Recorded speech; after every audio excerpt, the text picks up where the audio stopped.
You want to understand the uniform. How do people dress? Every single job has a uniform.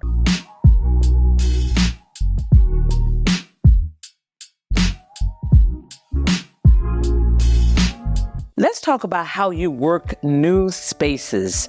You're a new girl, new gal on the block, and now you're not sure how to make those connections very early on. Well, a lot of times people think, oh, I'm an introvert. This is going to be very difficult for me to, quote, break the ice. So we're going to talk about a few things that you can say and the way you approach a new environment. Every new environment has a culture. There's a way that people talk to each other. There's a time that people go out to lunch. Sometimes they may aggregate and go down to lunch at the same time. In other environments, people will do their own thing during lunch, and people may actually leave the campus and drive someplace for lunch. So in your first week or so, I'm going to tell you to study the environment. What's going on in the culture? What language do people use when they're speaking to each other? Is it a very informal environment where people might say, hey, how are you?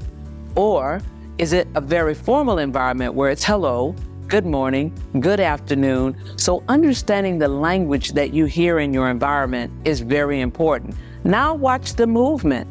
Do people generally all head off to get coffee around 8 or 8:30? Or does everybody come in with their coffee in the morning and then around 10 o'clock there's a break and one person and a different person each day goes down to actually get the coffee? They collect money from everyone to buy the coffee, or maybe they're the person that is buying coffee for everybody that day. You want to understand how that works. You also want to listen out for words and how people speak to each other. So for example, in one company, when people are going back and forth about ideas, they may say, that's a dumb idea. That makes absolutely no sense. Oh, forget that. And they're pretty gruff with the language, but that's the way that environment speaks to each other. In other environments, people may say, well, let me pressure test that idea, or let me push back on that for a second. So understanding the language and how people communicate is really important. Now, as the new gal or the new guy on the block, now you can start entering some of those conversations using some of that language. Now, when people go out to lunch, if they all congregate together and walk down together or go in the elevator together, you can just add yourself. You don't have to wait to be invited in those kinds of situations. But you want to understand pretty quickly who are the people that have outsized influential voices in that particular environment. Who are the people that everybody seems to respect? Who are the people that everyone wants to work for? Who are the people that are deemed to be somewhat toxic in that environment? You want to understand the uniform. How do people dress? Every single job has a uniform, and you want to understand what that looks like.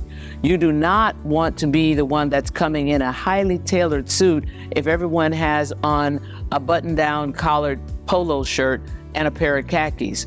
You also don't want to be the one coming in a pair of khakis and a button-down shirt when everyone else has on a tailored suit. So understanding the uniform and the accepted uniform is also very important. Now here's how you can use role play.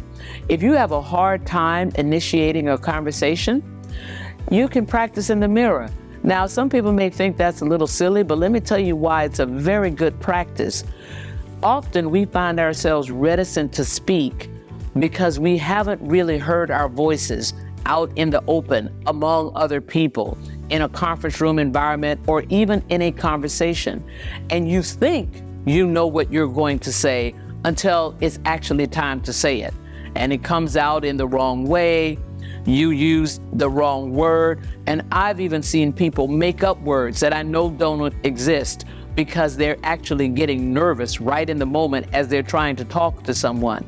So if you are at all unsure of how you communicate or how you sound, say it out loud in your mirror. When you're looking at yourself and you're listening to yourself, It's really easy to hear when it doesn't sound impactful, when it sounds like it's lacking confidence, when you're using the wrong words. And the more you hear yourself, the more comfortable you will become in speaking, no matter who you are speaking to. And it's important to do that very early on as you're the new guy or the new gal in that environment. The more comfortable and confident you are approaching people, the easier it will be to connect. And here are a few easy lines. I'm new here. This is day 1 for me, or this is day 5 for me. I'm happy to meet you. How long have you been here? Tell me a little bit about what you do. Have you moved around since you've been in the organization? What are a couple of tips you think I need to know in order to get myself started? Anything that I should avoid? Anything I should be careful talking about? Anybody else you think I need to get to know? Would you make an introduction for me? And you need to be prepared with what you're going to share about yourself. I'm excited to be here because I chose this opportunity because I came from this organization. This was really attractive to me for A, B, and C reasons. So what else is around here? Where do you guys go for lunch? Do people get together for after office hours drinks? You want to start engaging people like that. And you can do that for a good couple of weeks with the same script. Once you've done this for a couple of weeks, people will see you, they know you. And another tip I used was always the first person in the office, so that I could see when people came in, who came in early, and I had an opportunity to engage one-on-one, especially with senior people. That's how you make sure that you can integrate into a new environment and do it quickly. Go get them.